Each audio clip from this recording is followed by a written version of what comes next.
I decided to make a video about what I read in 2024, and I put only those books that I read in English. And frankly, I'm not from these people who read 100 books per year. I wish I could. By the way, last year I caught this non-reading mood twice. And please let me know if you had this, what you did. The first book I read was The Lover's Dictionary by David Levithan. It's a short book that looks like a dictionary, and we have a story about a relationship in these definitions, and it's so Instagrammable. And I found it from a picture about love.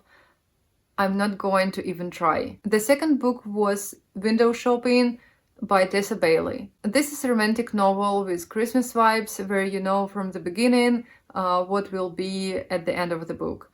And this book was short and spicy. So if you like it, you can try. The third is A Poem for Every Winter Day. This is a collection of many poems from different authors, and literally it has a poem for every winter day and night. So if you like poetry, this book is for you. The next was Milk and Honey by Rupi Kaur. I know it's popular, so I gave it a shot. Personally, I didn't like it, and in my opinion, it's far from poetry. It's more like short notes, and for me it was meh, and you can spend just a couple hours to read it. The fifth book was Harry Potter and the Goblet of Fire by J.K. Rowling. It became a tradition that every winter time I read one part of Harry Potter in English, and it's usually about New Year, but last year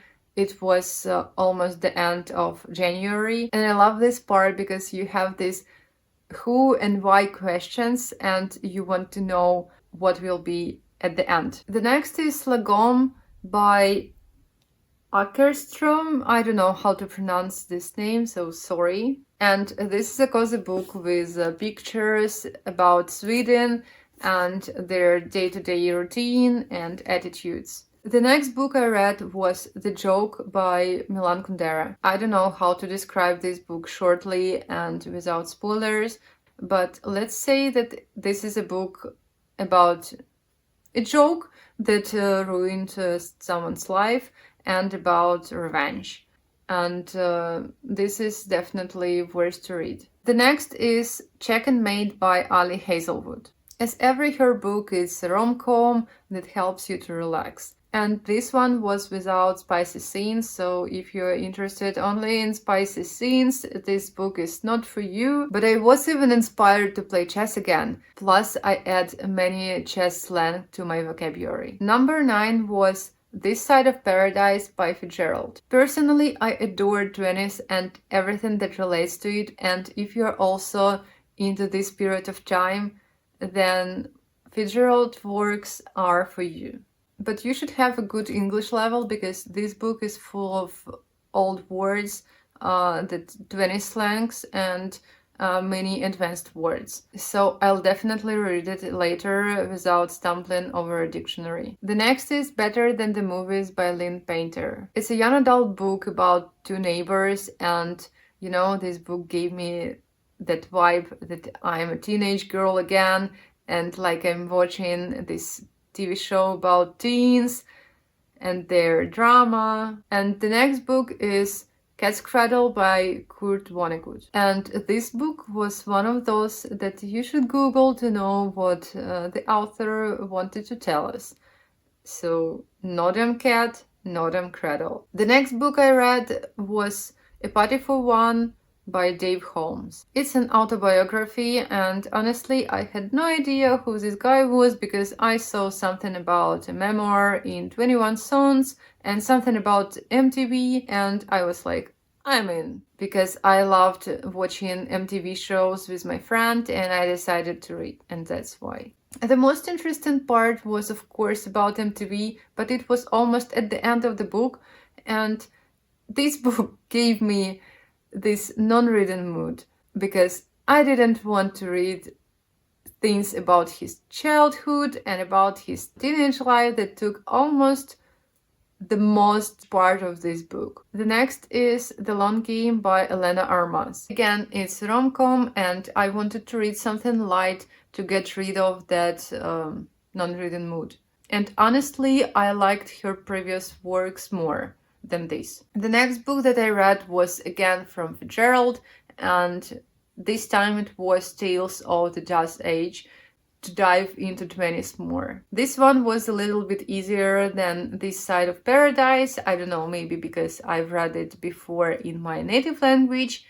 Who knows, maybe it was really easier than that one. But still, it has pretty difficult vocab and many slang of 20s. The next book is People We Meet on Vacations by Emily Henry, and I know that in the UK it has different name for this book. It was a summertime and I wanted to have these summer vibes, and this book was a perfect one for this. Number 16 is Love and Other Flight Delays by Denise Williams. This book is basically 3 different love stories, and the airport is also like a character, and it played kinda a matchmaker. The next book is The Man Who Died Twice by Richard Osman. It's the second book of the Thursday Murder Club, and the cases are solved by elder people. In the first book, I had no idea who committed crimes, but in this book, I guessed partly. And after that, I read The Bullet That Missed, also by Richard Osman. It's the third book, and here I couldn't guess who was the villain. If you like detective stories and want to have a good laugh, read these books. And I have the fourth one left for this year. The next book is The Touch by Daniel Keyes. Daniel Keyes is one of my favorite authors, and I've read almost everything that he wrote. And I know that this book was the least popular, and I have no idea why. It's about radioactive contamination and human behavior. And honestly, I even cried by the end of this book, so it's definitely worth to read. Number 20 was The Pooh at Book Corner by Alan Milne. Yep, I read kids books, and what will you do to me? I didn't read it when I was a kid, so why not read it now? The year before, in 2023, I read the first part of it, and if you were wondering, reading Winnie the Pooh where Tigger was, he's in the second part. The next I read was A Clockwork Orange by Anthony Burgess. I had a shock when I saw the first page. There were many words that sounded like Russian, but sometimes in different meanings. So I always went back to the glossary to find out what it meant, because they had this Nazi slang, and you need to know what they are talking about. The book itself is interesting. I don't want to give you any spoilers, try to read it, but be careful, it's sometimes hard because of that Nazi slang. The next book that I read was It Ends With Us by Colin Hoover. Goodreads showed me it was one of the most popular books in 2024, maybe because they had a movie, I don't know. I know that many people adore it, but I have no idea why. I don't know, I never saw such stupid main characters in one book.